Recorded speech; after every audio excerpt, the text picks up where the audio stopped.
Living in Georgia for a whole year was a powerful experience. We were there during the elections. We heard stories about the wars that Georgia had, the breakup with the Soviet Union.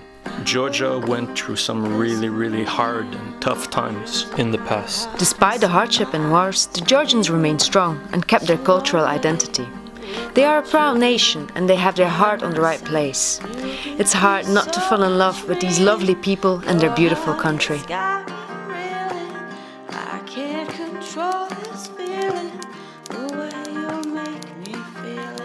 Good morning, baby. How did you sleep? Very good. How do you feel about your last few days in Georgia? I'm ready. You ready?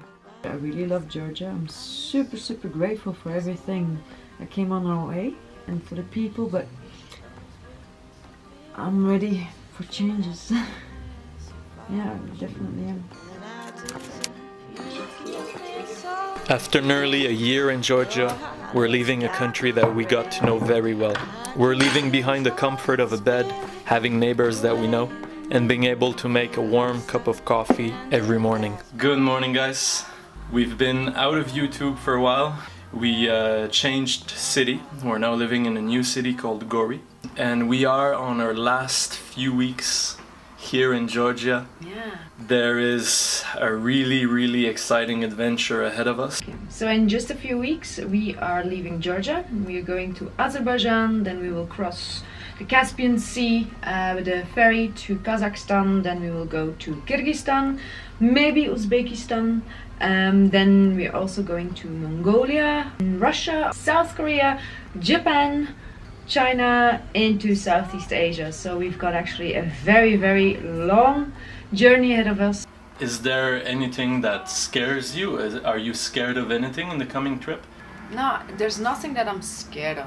The only thing that I'm a little bit worried about is entering winter, like we might enter Mongolia when it's going to be super cold.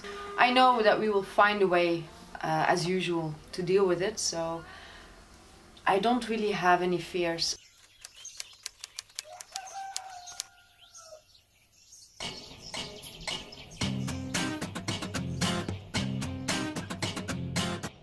So this is it, it's the big day. After a whole year staying in the same country, we are leaving. Today we're gonna leave Gori and we're going up to the mountains to a region here in Georgia that is absolutely fantastic. It's called Tusheti and it looks almost like the Swiss Alps. So we're gonna stay there for 2-3 days just to get back into the flow of traveling. We're gonna do some camping, a lot of hikes in the mountains, probably go see some beautiful waterfalls. And it's just a matter of disconnecting from being behind our laptops, teaching online, because that's what we've been doing for the past 9 months, every single day. Then next week we are entering Azerbaijan. So this is it, we're back on the road, guys. Like, I will miss having kind of a home, you know? I will miss the safe haven, or how do you call it? Yeah, absolutely.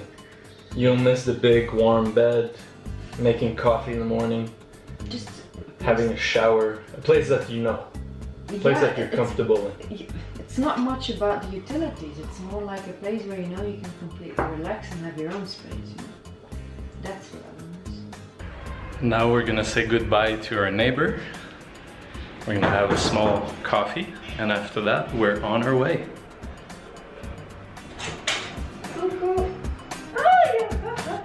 It felt strange to leave Gori. While we were living there, we kind of got adopted by a Georgian family.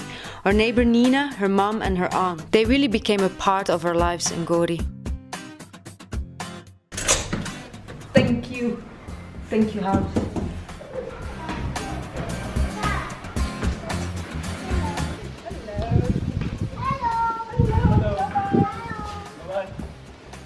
When you're a nomad, saying goodbye becomes a big part of your life, but it never becomes easier. It was really hard to say goodbye.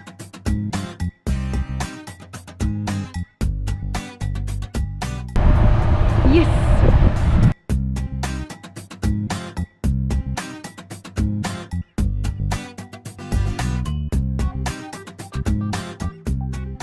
Being back on the road felt like remembering old reflexes.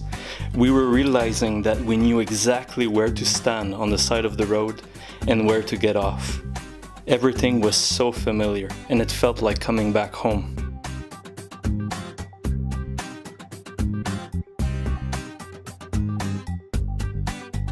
We just had our second ride. Now here we're kind of stuck in a spot where there's no car that seems to be stopping. It's the hottest moment of the day. We're both really drying up like Dried raisins. dried raisins, yeah. And we're thirsty. Hopefully someone stops very soon. On what, 39 degrees Celsius? No, it is. Yeah, that's hot. I don't know how many that is in Fahrenheit, but it's very hot.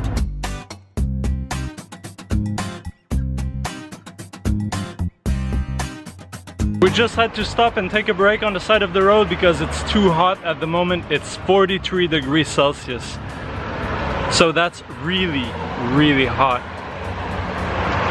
Yeah, I never hitchhiked in this heat before. So, cold lemonade, cold water, putting it in a thermos to keep it cool.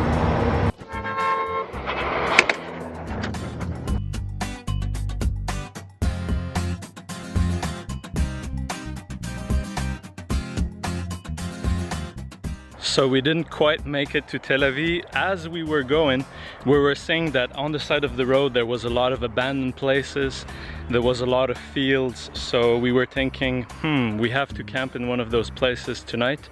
Tel Aviv looks like a big city and we didn't want to arrive there too late at night because then it's kind of a hassle to get outside of the city and then find a place to camp. And this is where we're gonna camp tonight. I'm gonna show you guys. So this is the situation. Camping spot. On one side, an old abandoned house. So I used to work a lot with horses, so I kind of know that this is used for horses, and we saw just one beautiful horse a bit further down, so I don't think it's completely abandoned. I just think that people are using this for their horses. So at night, if I hear some noise, I jump, I just wake up straight away. So for me, this is probably not the best spot. It's not far away enough, but I guess it'll do for tonight.